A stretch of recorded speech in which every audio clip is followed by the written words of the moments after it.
Edwin വൈബ്സിൻ്റെ ഇന്നത്തെ പുതിയ വ്ളോഗിലേക്ക് എൻ്റെ എല്ലാ കൂട്ടുകാർക്കും സ്വാഗതം. പുതിയതായിട്ട് ആരെങ്കിലും ഈ ചാനൽ കാണുന്നവരുണ്ടെങ്കിൽ അവരെയും പ്രത്യേകം സ്വാഗതം ചെയ്യുന്നു കേട്ടോ. അപ്പോൾ അവർ പുതിയതായിട്ടുള്ളവർ നമ്മുടെ ചാനൽ സബ്സ്ക്രൈബ് ചെയ്യാണ്ട് കാണണമെങ്കിൽ ഒന്ന് സബ്സ്ക്രൈബ് ചെയ്ത് സപ്പോർട്ടും കൂടെ ചെയ്യണം കേട്ടോ.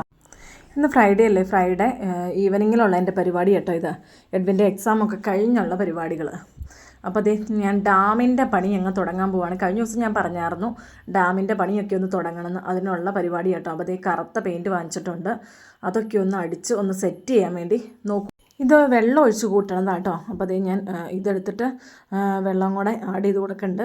എൻ്റെ ഈ ഒഴിക്കലും ഇളക്കലും എല്ലാം കണ്ട എല്ലാം അറിയാവുന്ന മട്ട് തോന്നൂല്ലേ, പക്ഷെ ഒന്നും അറിയില്ല. അതുകൊണ്ടാണ് ഈ മാതിരി ഒഴിക്കുകയും ഇളക്കുകയും എല്ലാം ചെയ്യണത്. തിരിച്ചു മറിച്ചു ഇളക്കി ബ്രഷയിലൊന്ന് എങ്ങനെയെങ്കിലും പിടിപ്പിക്കാൻ പറ്റുമോ എന്നാണ് എൻ്റെ ഒരു തിരിച്ചു മറിച്ചുള്ള നോട്ടം കേട്ടോ. അപ്പോൾ അതേ അവധിയൊക്കെ തുടങ്ങിയില്ല. അതേ മക്കളെല്ലാവരും ഉണ്ട് കേട്ടോ. അവരെ ഞാൻ എല്ലാവരും എൻ്റെ ചുറ്റും കൂടിയപ്പോൾ ഇങ്ങനെ ഞാൻ അടിക്കുമ്പോൾ അവരുടെ ദേഹത്തേക്കും ഡ്രസ്സിലേക്കൊക്കെ പെയിൻറ്റ് പറ്റില്ലേ, അതുകൊണ്ട് ഞാൻ മാറ്റി നിർത്തിയപ്പോൾ അവരങ്ങ് മാറിപ്പോയിട്ടോ. പിന്നെ അവർ ഫുള്ള് കളിയാണ്. എല്ലാവരും കൂടെ വണ്ടിയെടുത്തും അല്ലാണ്ട് ഓട്ടോ ആയിട്ടും എല്ലാം കളിയാണേ. പെയിൻ്റ് അടിനെ കുറിച്ച് പറയുകയാണെങ്കിൽ എനിക്ക് എളുപ്പമുള്ള പണിയായിട്ടാണ് തോന്നുന്നത്. പിന്നെ ഒത്തിരി സമയമൊക്കെ വേണ്ടി വന്ന് നമ്മൾ മടുത്തു പോകട്ടോ. കഴിഞ്ഞ ദിവസങ്ങളിലൊക്കെ ഞാൻ നന്നായിട്ട് മടുത്തു പോയായിരുന്നു. അപ്പോൾ അന്നത്തെ വീഡിയോ ഒക്കെ കാണാത്തവരുണ്ടെങ്കിൽ ഒന്ന് കാണണം കേട്ടോ, ഇതിൻ്റെ ബാക്കുള്ള വീഡിയോ. ഞാനിതിന് വോയിസ് ഓവർ ചെയ്യണതിൻ്റെ കാര്യം എന്ന് പറഞ്ഞാൽ മക്കളെല്ലാം കൂടെ ഉള്ളതുകൊണ്ട് നല്ല ബഹളമായിരുന്നു. അവർ നല്ല കളിയും ബഹളവും ഒക്കെ ആയിരുന്നു. അപ്പോൾ അവർ ഇത്ര നാൾ ഇപ്പോൾ പഠിച്ചു മടുത്ത് എല്ലാം കഴിഞ്ഞപ്പോൾ ആദ്യത്തെ ദിവസം ഭയങ്കരമായിട്ട് എൻജോയ് ചെയ്യുന്ന ദിവസമല്ലേ. അപ്പോൾ അവരെ ഡിസ്റ്റർബ് ചെയ്യാൻ പറ്റില്ലല്ലോ, ഒച്ച വയ്ക്കല്ലേ അങ്ങനെ ഒന്നും പറയാൻ പറ്റില്ലല്ലോ. അത് തന്നെ ഇടുവാണെങ്കിൽ ആർക്കും ഒന്നും തിരിയോ ഇല്ല, ഒന്നുമില്ല, എൻ്റെ സൗണ്ടോട്ട് കേൾക്കില്ല. അവർ ഭയങ്കര ബഹളവും കളിയും ചിരിയും അതിൻ്റെ ഇടയ്ക്ക് കരച്ചിലും എല്ലാം ഉണ്ട്. കുറച്ച് പേര് മുറ്റത്ത് കളിച്ച് മടുത്ത് കഴിഞ്ഞപ്പോൾ ഇതേ പുല്ലിലേക്ക് കയറിയിട്ടുണ്ട് കേട്ടോ. ഒരാൾ വണ്ടിയായിട്ട് മുറ്റത്തും കളിക്കുന്നുണ്ട്. ഇവർ ഈ പുല്ലക്കൂടെ കിടന്നൊക്കെ മറിയുന്നുണ്ട്. ഞാൻ എൻ്റെ ഡാമിലെ ഒരു മലയുടെ പെയിൻ്റ് അടിച്ച് തീർക്കണ തിരക്കില്ല കേട്ടോ. അപ്പോൾ മക്കളെല്ലാം വന്ന് കൂടാന്ന് പറയണ്ട. പക്ഷെ ഞാൻ ആരെയും കൂട്ടിയൊന്നും ഇല്ല കേട്ടോ. അവർക്ക് ഇഷ്ടമാണ്, അവരും അങ്ങനെ ഇടയ്ക്കൊക്കെ എൻ്റെ കൂടെ കൂടാറുള്ളതാണ്. അതുകൊണ്ട് എളുപ്പമുള്ള പരിപാടിയാലോ, ജസ്റ്റ് ഒന്ന് അടിച്ച് വിട്ടാൽ മതിയല്ലോ. അതുകൊണ്ട് വലിയ ബുദ്ധിമുട്ടില്ലാത്തതായതുകൊണ്ട് അവർ മാറി ഞാൻ ചോദിക്കേണ്ടത് ഞാൻ കൂടട്ടെ, ഞാൻ ചെയ്യട്ടെ. പക്ഷെ ഞാൻ ആരെക്കൊണ്ടും ചെയ്യിച്ചില്ല കേട്ടോ. ഏറ്റവും മൂത്തയാളെ ഒന്ന് ചെയ്യിക്കാമെന്ന് വെച്ചാലുണ്ടല്ലോ, അന്നേരം ഏറ്റവും ഇളയാൾ നമ്മുടെ പൊന്നൂനെ വരെ ചെയ്യിക്കേണ്ടി വരും. അപ്പോൾ അത് പിന്നെ വഴക്കില്ല കലാശിക്കോളും. അതുകൊണ്ട് ഞാൻ പിന്നെ ആരെയും കൂട്ടാൻ പോയില്ല. ഞാനിവിടെ അടിച്ചുകൊണ്ടിരിക്കുമ്പോൾ അവരാ മേളിൽ കൂടെ പാസ് ചെയ്ത് അവിടെ മേളിൽ വന്ന് നോക്കൂ കേട്ടോ. പക്ഷെ ഞാനത് സമ്മതിക്കില്ല, മേളിലായോണ്ടേ ആരെങ്കിലും വീഴും പറക്കുകയൊക്കെ ചെയ്താലേ. അതുകൊണ്ട് ഞാൻ അവരെ വഴക്ക് പറഞ്ഞു വിടും. അപ്പം നമ്മുടെ മലയൊക്കെ ഏകദേശം സെറ്റായി വന്നിട്ടല്ലേ, നിങ്ങൾക്കൊന്ന് അഭിപ്രായമൊക്കെ പറയാം കേട്ടോ ഇടയ്ക്കൊക്കെ.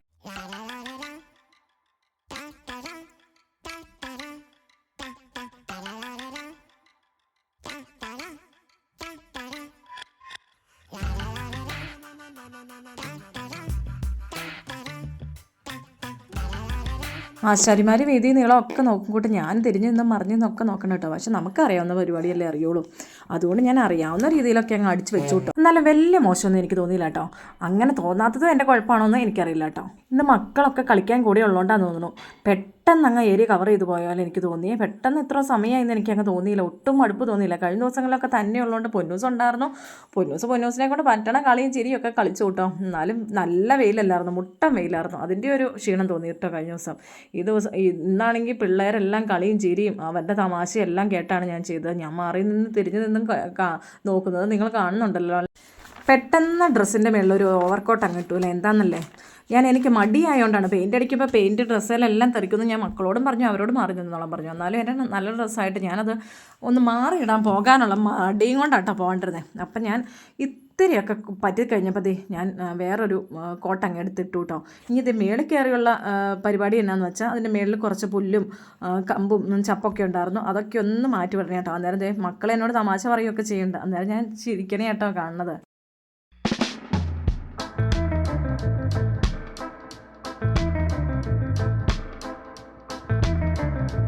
അതൊക്കെ ചെയ്തുകൊണ്ടിരുന്നപ്പോഴാണ് നമ്മുടെ ചാഞ്ഞ് കിടക്കുന്ന കൊക്കോയിൽ ഒരു കൊക്കോക്ക പഴുത്തെടുക്കണം. അപ്പം തന്നെ പറിച്ചില്ലെങ്കിൽ നാളെ രാവിലെ ആകുമ്പോഴത്തേക്കും അണ്ണാൻ വന്ന് തിന്നു കേട്ടോ. അപ്പോൾ ഞാൻ കയ്യോടെ പറിച്ചിടണയാണ്. കൊക്കോക്ക പറിച്ചൊന്ന് തിരിഞ്ഞപ്പോൾ നമ്മുടെ കൊന്നയുടെ ചവർ മൊത്തം ഇങ്ങോട്ട് വരുവാണ്. അപ്പോൾ അതും വേഗം ഒന്ന് ഓടിച്ച് നമുക്ക് എന്തിനെങ്കിലും നമ്മുടെ പച്ചക്കറിക്കോ എന്തിനെങ്കിലും ഒന്ന് ഇടാലോ. അതും നമ്മുടെ മുറ്റത്തേക്ക് വരുവില്ല. അപ്പോൾ അത് ആ ചോല അങ്ങ് മാറി കിട്ടുമല്ലോ എന്നോർത്ത് ഞാൻ വേഗം അത് ഓടിച്ച് താഴേക്കിട്ടു. ഞാൻ അത്രയൊക്കെ ചെയ്ത് തരുന്നപ്പോഴത്തേക്ക് നമ്മുടെ മക്കൾ പറഞ്ഞു കേട്ടോ, വേഗം ഇറങ്ങിപ്പോരാ, ഇനി അവിടെ കിടന്ന് ഒത്തിരി അഭ്യാസം കളിക്കാനിരുന്ന നമ്മുടെ മീൻകുളത്തിൽ കിടക്കും കേട്ടോ എന്ന്. ഞാൻ പിന്നെ നിന്നില്ല, പിന്നെ വേഗം ഇറങ്ങിപ്പോന്നു. നമ്മുടെ അടുത്ത മലയുടെ പണി തുടങ്ങി കേട്ടോ. ഇനി അടുത്തതൊക്കെ മീൻകുളത്തിൻ്റെ അകത്ത് നിന്നുള്ള പ്രകടനങ്ങളാട്ടോ. ഓരോ ഇടവും ഫിനിഷ് ആയി കഴിയുമ്പോൾ ഞാൻ മാറി നിന്ന് നോക്കൂട്ടോ. അത് വലിയൊരു മനസ്സിലെന്തോ വലിയൊരു കാര്യം ചെയ്തു എന്നുള്ള രീതിയിലാട്ടോ എൻ്റെ നോട്ടം. ആ മാതിരി വലിയ സന്തോഷം തന്നെ എൻ്റെ മനസ്സിലും ഉണ്ട് കേട്ടോ. കാരണം നമുക്ക് ഇത്രയൊക്കെ തനിയെ ചെയ്യാൻ പറ്റിയില്ലോ എന്ന് ഓർക്കുമ്പോൾ വലിയൊരു ഇത്. പിള്ളേരുടെ തമാശ മൂലം ഇടയ്ക്കൊക്കെ പണിക്കാരൻ്റെ പണിയൊന്ന് ഉഴപ്പ് വൻ്റോ, കൂലിക്കാരൻ കൂലിക്ക് ചെല്ലുമ്പോൾ ദേഷ്യപ്പെടുമോ എന്ന് എനിക്കൊരു സംശയം തോന്നി. എന്നാലും ഞാൻ അത് കഴിഞ്ഞുള്ള സമയം മാക്സിമം ശ്രമിച്ചു കേട്ടോ. ഇന്ന് ഇതുകൊണ്ട് ഈ ഈവനിങ്ങിൽ ഇന്ന് തീർത്തെടുക്കണം, അതിനു വേണ്ടിയുള്ള ശ്രമമാണേ. അപ്പം നമ്മുടെ 2 മലയുടെയും പണിയൊക്കെ ഫിനിഷ് ആയത്. അടുത്ത് നമ്മുടെ അതിന് ചുറ്റും വെച്ചേക്കണം നമ്മുടെ ഉണ്ട കല്ലില്ലേ, ആ കല്ലൊന്ന് കളറടിച്ചെടുക്കാനുള്ള ശ്രമമാണ്. ആശാരിയുടെ വീതി നീളം നോക്കലും പോലെ കേട്ടോ എൻ്റെ പണി. ഇത് കല്ലിൻ്റെ അങ്ങിങ്ങ് എത്തിയിട്ടുണ്ടോ എന്നൊന്നും നോക്കണമല്ലോ, ഞാൻ വളഞ്ഞു തിരിഞ്ഞ് കിടന്നൊക്കെ നോക്കണ്ട കേട്ടോ. ഒന്ന് എത്തണമല്ലോ എല്ലായിടത്തും ഒന്ന്. ചുറ്റുമുള്ള ആ കല്ലിൻ്റെ പണിക്ക് ഒത്തിരി താമസമൊന്നും വന്നില്ല കേട്ടോ. പെട്ടെന്ന് അടിച്ചു വിടാൻ പറ്റണ്ടേ, അതൊരു എളുപ്പമാണെന്ന് എനിക്ക് തോന്നുന്നു. ഇടയ്ക്ക് എൻ്റെ പണിക്കൊന്ന് ഭംഗം നേരിട്ടായിരുന്നു കേട്ടോ. കാരണം എന്താണെന്ന് വെച്ചാൽ പിള്ളേർ അവിടെ മതിയായ കുഴി മണ്ണ് മാന്തവും മണ്ണ് വാരി കളിക്കുകയൊക്കെ ചെയ്യണം. അപ്പം അങ്ങനെ വിട്ടാൽ പറ്റുമോ? അതുകൊണ്ട് ഞാൻ അതൊന്ന് ഇടയ്ക്കൊന്ന് നേരിടാൻ പോയായിരുന്നു കേട്ടോ. അതുകൊണ്ട് ചെറിയൊരു ഭംഗം സംഭവിച്ചായിരുന്നു അതിനിടയിൽ. ഇന്നലത്തെ വീഡിയോയിൽ ഞാൻ പറഞ്ഞായിരുന്നു അല്ലേ, ഈ ഇതിലെന്നെ ഇപ്പം മീൻ വളർത്താത്ത വെള്ളം നിർത്താത്തതെന്നൊക്കെ കണ്ടോ. അതുകൊണ്ട് പൊട്ട് വീണേക്കണം കണ്ടോ. നമ്മുടെ പൊന്നൂസ് ഒന്ന് പ്രാഞ്ചാറായ പിന്നെ കേട്ടോ മുറ്റത്തേക്ക് ഇറങ്ങി അവളൊന്ന് പ്രാഞ്ചാറായ പിന്നെയാണ് ഈ പരിപാടി നമ്മൾ നിർത്തിയത്. ഇനി അവൾ ഇച്ചിരി ആകുമ്പോൾ നമുക്കിത് തുടങ്ങണം, അതുകൊണ്ടൊന്ന് സെറ്റാക്കി എടുക്കണേ കേട്ടോ ഈ കാണുന്നത്. അപ്പോൾ നമ്മുടെ മീൻകുളത്തിൻ്റെ പണിയൊക്കെ ഏകദേശം ലെവലായിട്ടുണ്ട് കണ്ടോ. എല്ലാം ഞാൻ അടിച്ചു തീർത്തു. എങ്ങനെയുണ്ട് ഫൈനൽ ലുക്കെന്ന് എല്ലാവരും ഒന്ന് കമൻറ്റ് ചെയ്യണം കേട്ടോ. ഇന്നത്തെ വീഡിയോ ഇന്നലെ വൈകുന്നേരത്തെ കേട്ടോ. സ്വാഗതം കേട്ടോ. അപ്പോൾ ദേ ഇത് കണ്ടോ, എന്നെ പിന്നെ എല്ലാവരും ഗിഫ്റ്റ് ഒക്കെ ആയിട്ടിരിക്കണേ. അപ്പൊ ഞങ്ങൾ ഇവിടെ 4 പേരും കൂടെ ഒരു കാര്യം ചെയ്തായിരുന്നു, ക്രിസ്മസ് ഫ്രണ്ട് ഇട്ടായിരുന്നു. അപ്പൊ ഇന്ന് ഞങ്ങൾ അങ്ങ് സമ്മാനം കൊടുക്കുക. ഇന്ന് എഡ്വിന്റെ എക്സാം ഒക്കെ ഏകദേശം കഴിഞ്ഞ് ഓർണോടല്ലേ ഉള്ളൂ. അപ്പൊ സമ്മാനമൊക്കെ വാങ്ങിച്ചു വെച്ച എല്ലാവരും മടുത്തു, അതുകൊണ്ട് ഇന്നങ്ങ് കൊടുത്തേക്കാന്ന് വിചാരിച്ചേക്കുക. വനൂസിന്റെ കയ്യിലൊക്കെ കാര്യമായിട്ടുണ്ടല്ലോ വനൂസേ. പപ്പയുടെ തീരെ മോശം വലിപ്പത്തിലാ കാര്യം. ആദ്യം നമ്മുടെ പൊന്നൂസായിട്ടാ തുടങ്ങണേ. പൊന്നൂസ് ഏറ്റവും ചെറുതായോണ്ട് പൊന്നൂസാണ്. പൊന്നൂസിന്റെ ആരാന്ന് എനിക്ക് അറിയാവുന്നുള്ളൂ. പൊന്നൂസിന്റെ നോക്കിയത് അവർക്ക് നോക്കാൻ അറിയത്തില്ലാത്തോണ്ട് ഞാൻ തന്നെയാണ് നോക്കിയത്. അപ്പൊ വാ, പൊന്നൂസിന്റെ ഫ്രണ്ട് പപ്പ എന്നു പറയണ്ട ഹാപ്പി ക്രിസ്മസ് എന്ന് പറഞ്ഞു കൊടുക്കട്ടോ.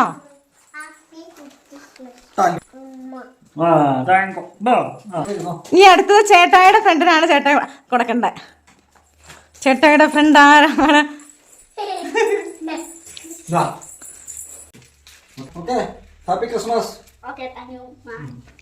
ഇനി എഡ്വിന്റെ ഫ്രണ്ടിനാണ് കൊടുക്കേണ്ടത്.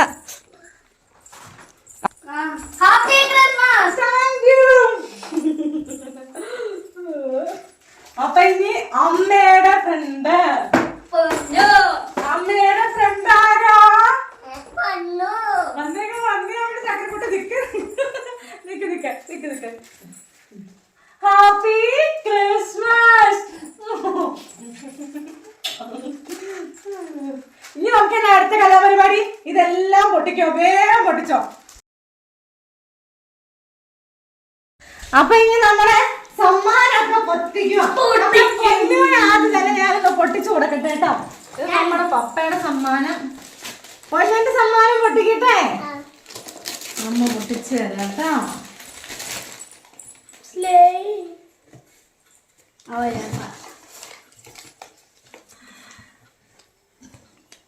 നല്ലാണോ? ഇഷ്ടപ്പെട്ടോ? സുന്ദരി ആയോ? ഇഷ്ടായോ?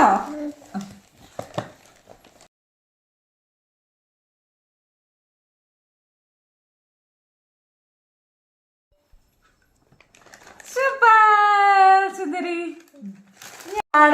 പഠനോ വേണം.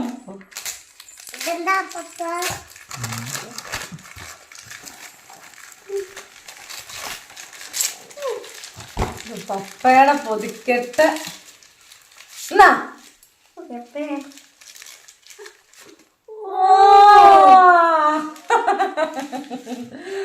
അതങ്ങ പിടിച്ചു പോയി. ഇതങ്ങ് അത്ര ഇഷ്ടപ്പെട്ടില്ലേ? ഇതങ്ങ് പിടിച്ചു പോയില്ലേ? എന്തിനുള്ളതാ? മാങ്ങയിലിടാൻ. ഇനി പപ്പയ്ക്ക് 2 പപ്പയാട്ടോ കോൾ അടിച്ച ആള്. പപ്പയ്ക്കതേ അതെന്താണത്? സ്പ്രേ. ഇതെന്താണ്? പേര.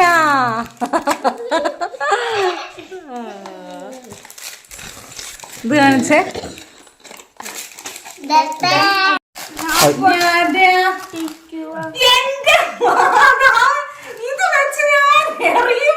അപ്പോൾ ഇന്നത്തെ ഞങ്ങളുടെ വീഡിയോസ് എല്ലാവർക്കും ഇഷ്ടപ്പെട്ടില്ലേ? എല്ലാവർക്കും ഇഷ്ടപ്പെട്ട് കാണുമല്ലേ?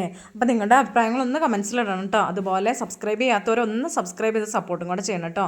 അപ്പോൾ ഇനി നാളെ ഒരു അടുത്ത വീഡിയോ ആയിട്ട് കാണാം. എല്ലാവർക്കും ബൈ ബൈ.